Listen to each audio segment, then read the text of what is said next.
दाढ़ी को मजाक ना बनाए, मैं नहीं काटता मुट्ठी के बाद, देख ले मेरे बात, लेकिन मैं मसला गलत, मैं पैंट नहीं पहनता लेकिन जायज समझता हूं उसको। अपना करना ना करना और चीज है, लेकिन शरीफ फतवा नहीं लगेगा। लिहाजा यहां पे ये बात याद रखें कि दोनों मौकफ एक्सट्रीम पे हैं, पेंडुलम की दो एक्सट्रीम है। एक शेख अलबानी का मौकफ है, शेख अलबानी ये कहते हैं कि मुट्ठी के बाद दाढ़ी काटना वाजिब है, जो काटता नहीं वो हराम का मुर्तकिब है। आप इंटरनेट पे शेख अलबानी की तस्वीरें पड़ी हुई हैं, मेरे से भी छोटी दाढ़ी थी उनकी, जो सहीउल अलबानी, हसनुल अलबानी, अलबानी सारे कर रहे होते हैं पाकिस्तान में, उनकी अपनी दाढ़ी कितनी थी जरा देखें। और वो कोई शागिर्द जिसकी दाढ़ी लंबी होती थी मुट्ठी के बाद पकड़ के वो जरूर कटवा दिया करते थे और कहते थे वाजिब है काटना। ये एक एक्सट्रीम है, मैं नहीं इसको सही समझता। दूसरी एक्सट्रीम वो है जो 14वीं और 15वीं सदी के पाकिस्तानी मौलवियों की, इंडिया के मौलवियों की है, जो किसी से भी नहीं साबित, पहले 1400 साल में किसी से नहीं साबित कि जी मुट्ठी के बाद दाढ़ी काटना हराम है, किसी ने नहीं लिखा। ये 14वीं सदी की पैदावार है, मसला है तो निकाले। अच्छा जी, वो कहते हैं आप निकालें सलफ से साबित हो काटना, तो अब्दुल्ला बिन उमर से बड़ा सलफ कौन है भाई? हमारा तो सलफ मौजूद है, मुंड, और मैंने पूरे दलाइल दे दी। आप जरा दिखाएं कोई एक सहाबी जिसने ये कहा हो कि मुट्ठी के बाद दाढ़ी काटना हराम है, किसी ने अब्दुल्ला बिन उमर को टोका हो, तो वाफुल लुहा की तफसीर अब्दुल्ला बिन उमर ही बताएंगे जो हदीस के रावी है रदी अल्लाह ताला अन्हुमा, अल्लाह की करोड़ों रहमतें हो उन पर। अब तीसरा मसला इसके अंदर, दो मैंने एक्सट्रीम बता दी कि काटना हराम और इधर काटना वाजिब। तीसरा दरमियान का रास्ता है, वो ये है कि मुट्ठी के बाद अगर कोई दाढ़ी काट लेता है तो ये जायज है। वो मैंने सारे दलाइल दे दिए। ये मसला भी इज्तिहादी है। अगर वो अब्दुल्ला बिन उमर की तरह काटता है ताकि अपनी दाढ़ी को हुजूर सल्लल्लाहु अलैहि वसल्लम की तरह करे, तो उसके लिए वो अफजल होगा कि मुट्ठी के बाद दाढ़ी काटे, उसके लिए वो अफजल। ये जो मशहूर किया है जी, कोई ना, जो बाज लोग जिस तरह शेख जुबैर लिज़ई साहब का मौकफ है, मैं उनके साथ नहीं इस मसले पे एग्री करता। वो कहते हैं कि मुट्ठी के बाद काट लो तो जायज है, ना काटो तो अफजल है। मैं ये कहता हूं कि ना काटो ये अफजल है। ये कहां लिखा हुआ है? हदीस का रावी तो अब्दुल्ला बिन उमर काटते थे। ना काटो अफजल कहां लिखा हुआ है? काटना अफजल अगर नहीं लिखा हुआ तो ना काटना अफजल भी कहीं नहीं लिखा हुआ। ओ जी, अब्दुल्ला बिन उमर का अपना इज्तिहाद था, और खुदा के लिए इसको इज्तिहाद मानेंगे तो फिर तो ठीक है। अगर आप इनको ये कहेंगे कि अब्दुल्ला बिन उमर रज़ियल्लाहु ताला के हम इज्तिहाद को नहीं मानते, तो फिर अगर रावी के मसले को मानना है तो इसका मतलब है कि दाढ़ी बढ़ाने का मतलब ही है कि मुट्ठी दाढ़ी होनी चाहिए।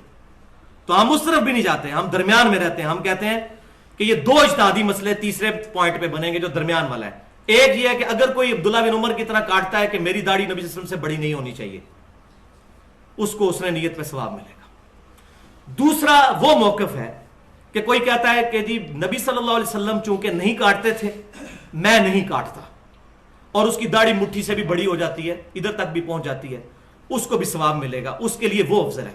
काटने वाले के लिए भी अफजल है। ये नीयत पे डिपेंड करता है। दलील दोनों के पास कोई नहीं है। दलील अगर किसी की मजबूत है वो काटने वाले की है, अगर आप अब्दुल्ला बिन उमर वाले मसले में जाएं तो। अलबत्ता ये कहीं नहीं है कि मुट्ठी के बाद दाढ़ी काटना हराम है। लिहाजा दोनों एक दूसरे के ऊपर तान ना करें। हम खुद नहीं काटते, तो ये वो मसला है जिसमें मैंने रुजू किया। मैं पहले खुद मैं भी ये कहा करता था कि मुट्ठी के बाद ना काटना बेहतर है, लेकिन अब मैं इससे रुजू करता हूं। मेरा मौकफ ये तमाम दलाइल के बाद ये है कि मुट्ठी के बाद ना काटना बेहतर उसके लिए है जो ये समझता है कि नबी सल्लल्लाहु अलैहि वसल्लम ने नहीं काटी, और मुट्ठी के बाद काटना बेहतर उसके लिए है और अफजल है उसके लिए जो अपनी दाढ़ी को नबी सल्लल्लाहु अलैहि वसल्लम की तरह करने की कोशिश करता है, और जिसमें हमारे सलफ हैं अब्दुल्ला बिन उमर रज़ियल्लाहु ताला अन्हुमा। तो मैंने ये बता दिया, पहले भी मैं बता चुका हूं, मैं दोबारा रिपीट कर देता हूं। इसमें कड़वी गोली इसी कॉन्टेक्स्ट में वो ये है कि जो लोग मुट्ठी के बाद दाढ़ी नहीं काटते, शैतान ने उनको ऐसे अपने हत्थे चढ़ाया है कि वो मुस्तहब से करने के चक्कर में हराम के मुर्तकिब हो जाते हैं। और वो हराम क्या है वो सुन ले आप। सुनन नबी दाऊद के अंदर इंटरनेशनल नंबर के मुताबिक 36 नंबर हदीस है, और सुनन निसाई के अंदर 5067 नंबर हदीस है सही सनद के साथ, कि नबी सल्लल्लाहु अलैहि वसल्लम ने एक सहाबी सैयदुना रवैफ रदियल्लाहु ताला अन्हु, रवैफ बिन साबित रदियल्लाहु ताला अन्हु से फरमाया कि तेरी लंबी उम्र होगी, जब तुझे कोई मेरा उम्मती मिले तो मेरी तरफ से उसको यह पैगाम पहुंचा देना कि मोहम्मद सल्लल्लाहु अलैहि वसल्लम उससे बरी है जो अपनी दाढ़ी को गिरा लगाता है। देख कितने सख्त वईद है। आप जिनकी दाढ़ी मुट्ठी से बहुत लंबी होती है, काटते नहीं है मुस्तहब काम करने के लिए, اور حرام کے مرتکب ہو جاتے ہیں یوں اس کو اندر کر کے. یہ دیکھیں مولوی تقریباً 70% یہ کام کرتے ہیں اور وہ خوش ہو رہے ہوتے ہیں کہ ہم بڑی نیکی کر رہے ہیں, نہیں کاٹ رہے. حالانکہ کاٹ لینا تو وہ بہتر ہے بجائے اس کے کہ داڑھی کو گرا لگا لیں. اب آپ جن کی داڑھی کو گرا لگے نا اور وہ داڑھی والے مسئلے بولیں ان کو آپ تو حرام کام کر رہے ہو, آپ پہ تو واضح نص موجود ہے. تو یہ شیطان نے ایسا ان کو چھوٹی نیکی کرانے کے چکر میں حرام کا مرتکب کر دیا. تو داڑھی کو گرا لگانا یہ حرام ہے. تو اگر آپ یہ داڑھی کو گرا کیوں لگا رہے ہیں؟ وہ خود بھی چاہتے ہیں کہ داڑھی خوبصورت نظر آئے. ٹھیک ہے, یہی تو ہم کہتے ہیں بھائی. اب یہ نہیں ہے کسی کی یہ پوچھل لمکی ہوئی ہے ادھر اور وہ اس طرح ہی چھوڑ دیتا ہے. برابر کر لیں یار, مٹھی سے زیادہ رکھ لیں لیکن داڑھی برابر تو رکھیں. ایسی داڑھی نہ ہو کہ دیکھ کے لوگ گھن کھا لیں گے یہ پتہ نہیں کون بندہ آ گیا. لیکن اس میں یہ بھی بات یاد رکھیے, جو لوگ باوجود اس کے یہ کام نہیں کرتے ان کے بارے میں بھی نفرت دل میں نہ رکھیں. دیکھیں آج کے دور میں اتنی لمبی داڑھی رکھنا بہت ہمت کا کام ہے, اور یہ کہنا یہ خارجیوں والی شکل بنائی ہوئی ہے یہ بھی بہت ظلم ہے. دیکھیں یہ جو کچھ انہوں نے کیا ان کے پیچھے بھی محبت کار فرما ہے. ان بچاروں کو پتہ نہیں, علمی کمزوری ہے, وہ چیز ان کو بتا دیں احسن طریقے کے ساتھ, لیکن بدگمانی نہ کریں.